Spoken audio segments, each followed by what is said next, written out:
অনেক কিছু দূর থেকে দেখেই মজা নিতে হয়, কারণ সেটাতেই অনেক আনন্দ পাওয়া যায়। কারণ সবাই বোর্ডে ঘুরছে কিন্তু আমি ঘুরছি না, আমি দূর থেকে দেখছি। হ্যালো ভিউয়ান, আসসালামু আলাইকুম, welcome to my page Runa's daily life.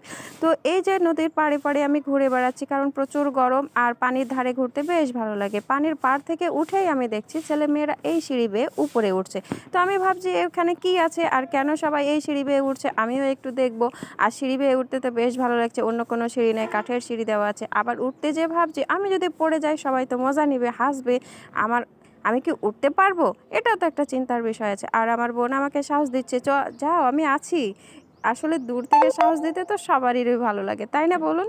অবশেষে আমি কিন্তু উঠেই গেছি, আমি এটা থেকে ভেঙে পড়ে যাইনি। আর সত্যি কথা বলতে কি, এই ছবিটা দেখার জন্য আমি এখানে আসছিলাম, একটু ছবি নিব। আর ওনার হাতে একটা বালতি আছে যেটা দেখতে আমার খুব ভালো লাগছিল। তো অনেক তো দেখলাম, ঘুরলাম ফিরলাম, এবার তো দাঁড়িয়ে থাকা যাবে না, চলে যেতে হবে। সবাই এখানে ছবি নিচ্ছে। তো আমার ভিডিওটি ভালো লাগলে অবশ্যই লাইক কমেন্ট শেয়ার করবেন আর ফলো দিয়ে পাশে থাকবেন। আর আমাকে একটু বেশি বেশি ভালোবাসা দিবেন। আমি যখন উঠতে পেরেছি এবার তো নেমে যাব খুব আনন্দের সহকারে। ততক্ষণ পর্যন্ত সবাই সুস্থ থাকেন, দেখা হবে আবার অন্য কোনো ভিডিওতে। আল্লাহ হাফেজ।